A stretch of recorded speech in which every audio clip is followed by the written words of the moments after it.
تم بڑے باہمت نظر آتے ہو، نیلم نے مجھے کہا۔ کیوں؟ میں نے کہا۔ ان حالات میں گزارا کر رہے ہو جبکہ تمہاری تنخواہ کا معاملہ بھی کھٹائی میں ہے۔ ایک آدھ مہینہ تو دیکھنا ہوگا۔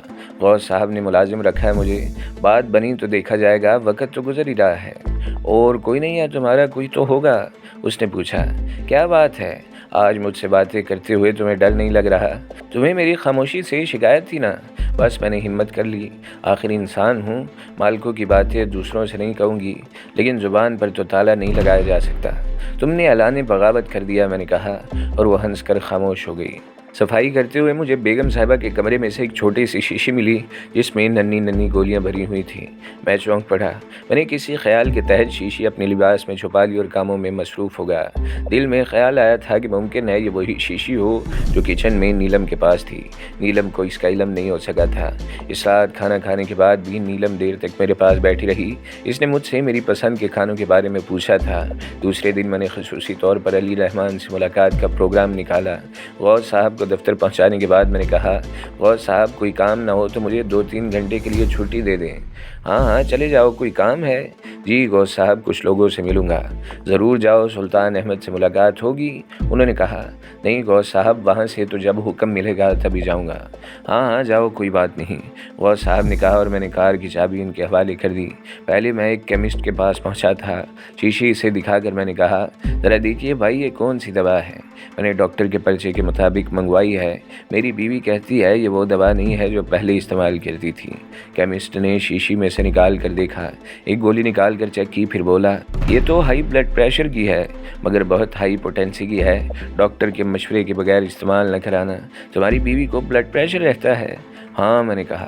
تب پھر یہ دوا ٹھیک ہے، کیمسٹ نے کہا، اور میں وہاں سے واپس پلٹ آیا۔ مگر بات میری سمجھ میں نہیں آئی تھی۔ اگر وہ صاحب کو یہ گولیاں دی جا رہی تھیں تو ان کا بلڈ پریشر ہائی ہونا چاہیے تھا۔ سانس کا مرض انہیں کیوں لاحق ہو گیا؟ ہو سکتا ہے کہ اس کے کچھ سائیڈ ایفیکٹ ہوں۔ علی رحمان صاحب اس کے بارے میں صحیح تحقیق کر سکتے ہیں۔ علی رحمان کو تلاش کرنا پڑا۔ مجھے دیکھ کر ہمیشہ کی طرح خوش ہوئے تھے، بولے، جناب علی سنائیے کوئی اہم بات۔ اس کا فیصلہ تو آپ ہی کر سکتے ہیں علی رحمان صاحب، میں تفصیل عرض کیے دیتا ہوں، میں نے کہا، اور اس دوران کی تمام رپورٹ علی رحمان صاحب کو دے دی۔ علی رحمان صاحب حیران ہو گئے تھے، پھر ان کے چہرے پر عجیب سی چمک نمودار ہوئی۔ وہ بولے، تم کہتے ہو کہ تم کچھ نہیں کر رہے، زبردست کارنامہ سر انجام دیا تم نے، تمہاری روشنی میں مجھے آگے بڑھنے کا موقع ملا ہے۔ یہ سب کچھ واقعی سخت حیران کن ہے۔ بریک خود بخود فیل تو نہیں ہوتے ہوں گے، اور فرض کرو اگر ایسا بھی ہوتا تو نیلم تمہیں کیوں بتاتی؟ اس لڑکی کا کردار واقعی بے حد پراسرار اور خطرناک ہے۔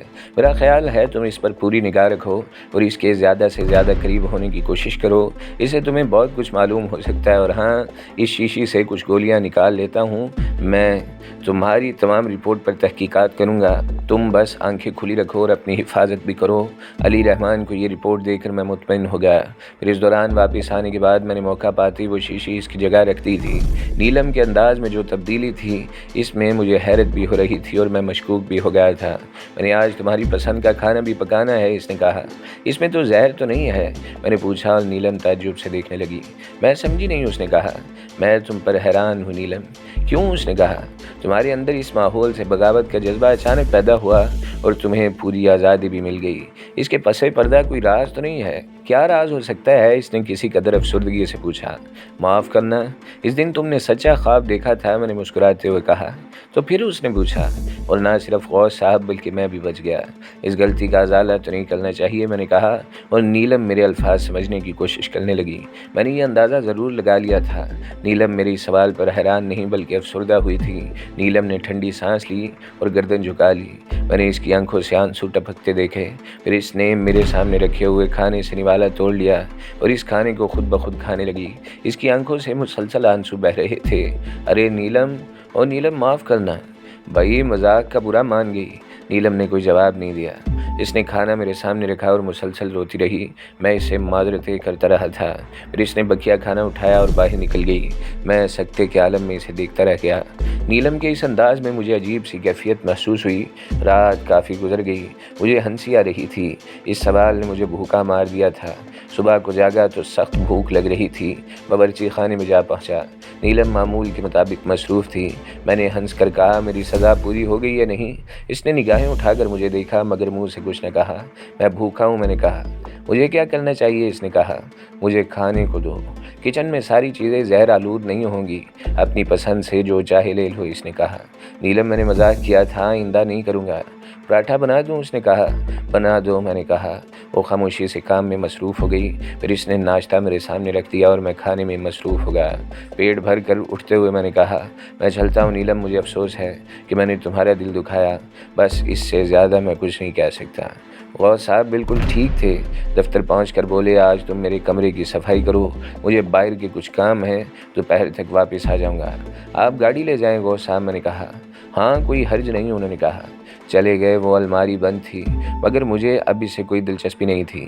کمرے کی صفائی کی، پھر غوث صاحب واپس آ گئے اور اس کے بعد کوٹھی پہنچ گئے۔ بیگم صاحبہ کی طبیعت خراب تھی، غوث صاحب رات تک باہر نہیں نکلے۔ دوسرے اور تیسرے دن بھی بیگم صاحبہ کی طبیعت درست نہ ہوئی۔ دوپہر کو غوث صاحب نے کہا، ہم ڈاکٹر کے پاس جا رہے ہیں، واپسی پہ ہمیں دیر بھی ہو سکتی ہے، تم لوگ فکر نہ کرنا۔ اس دن بھی غوث صاحب خود ہی گاڑی لے گئے تھے۔ بیگم صاحبہ کچھ زیادہ بیمار تھیں کیونکہ پچھلی سیٹ پر لیٹ کر گئی تھیں۔ گاڑی باہر نکل گئی تو مین گیٹ بند کر کے واپس پلٹا۔ نیلم اندر موجود تھی۔ اس دوران مجھ سے وہ کھچی رہی تھی۔ میں نے خود ہی اس سے 2-3 بار بات کرنے کی کوشش کی اور اس نے ضرورت سے زیادہ جواب نہیں دیا تھا۔ اس وقت بھی شام تک اس سے کوئی بات نہیں ہوئی۔ شام کی چائے لے کر وہ میرے کمرے میں آئی تھی۔ چائے رکھ کر وہ رکی، مجھے دیکھ کر بولی، کچھ اور چاہیے؟ نہیں نیلم، شکریہ، یہ میں نے نرمی سے کہا۔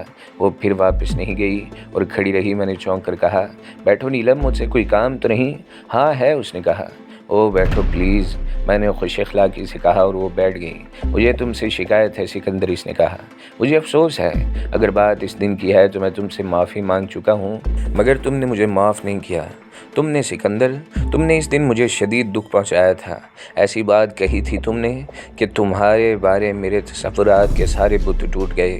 سکندر، اپنی سطح سے بہت نیچے گر کر آج تم سے کچھ باتیں کر رہی ہوں، اس کے بعد میں خود کو بہت حقیر سمجھوں گی۔ میرا دل فیصلہ کر چکا ہے سکندر، میں بہت تھک گئی ہوں، شاید اس سے زیادہ میری قوت برداشت میرا ساتھ نہ دے۔ میں خاموش رہی تو سکندر، تو نہ جانے کیا ہو جائے گا۔ اگر تم مجھے اس قابل سمجھتی ہو نیلم، تو جو دل چاہے کہو، شاید میرے بارے میں تم فیصلہ بدل لو۔ جو کچھ میں تمہیں بتاؤں گی سکندر، ہر خدشے سے بے نیاز ہو کر بتاؤں گی، نتیجہ جو بھی نکلے پرواہ نہیں، آخر کچھ نتیجہ تو نکلے، کچھ تو ہو، اس نے کہا۔ تو پھر سوچو مت، بولتی رہو، میں نے کہا۔ مجھے ایک بات کا جواب دو، اس گھر کے بارے میں تمہارا کیا خیال ہے؟ میں حیران ہوں، یہ دونوں میاں بیوی انوکھے ہیں، میں نے کہا، اتنے عجیب کہ تم یقین نہیں کرو گے، اور میں ان کے درمیان رہ کر ذہنی مریض بن گئی ہوں۔ تمہیں کوئی نقصان ہو یا نہ ہو، میرے دماغ کی شریانیں ضرور پھٹ گئی ہیں۔ میں تمہیں اپنے بارے میں جو کچھ بتا چکی ہوں وہ بالکل صحیح ہے۔ میں لاوارث ہوں، یہاں نوکری مجھے اس لیے پسند آئی کہ میں دنیا کی بری نگاہوں سے محفوظ ہوں۔ میں یہاں بہت خوش تھی، لیکن کیا؟ میں نے کہا۔ نیلم، میں ہر حالت میں تمہارا دوست ہوں، کچھ کہتے ہوئے ہر خوف کو ذہن سے نکال دو، مجھ سے تمہیں کوئی نقصان نہیں پہنچے گا، میں نے کہا۔ میں اس بھیانک ماحول سے، قاتل ماحول سے نکلنا چاہتی ہوں سکندر، نہ جانے کیوں مجھے لگتا ہے جیسے مجھے کچھ ہو جائے گا، اور کچھ نہیں تو میں قانون کے جال میں ضرور پھنس جاؤں گی، یہ لوگ مجھے ضرور پھانسی چڑھوائیں گے۔ سکندر، میں تمہیں سب کچھ بتاؤں گی، میرے صبر کا پیمانہ لبریز ہو چکا ہے سکندر، یہاں کا ماحول بہت خوفناک ہے۔ بیگم صاحبہ کی خواہش غوث صاحب کی موت ہے، وہ ایک نہ ایک دن انہیں ضرور ہلاک کر دیں گی، وہ مار دیں گی انہیں۔ کیسے؟ میں نے سنبھل کر پوچھا، اور نیلم نے آنکھیں بند کر لیں۔ اس کا چہرہ سرخ ہو رہا تھا۔ کچھ دیر کے بعد اس نے آنکھیں بند کیے کہا، یہاں نوکری کرنے کے بعد تو بہت ٹھیک رہا، میں بھی خوش تھی۔ پھر بیگم صاحبہ نے غوث صاحب کے اندر کیڑے نکالنے شروع کر دیے۔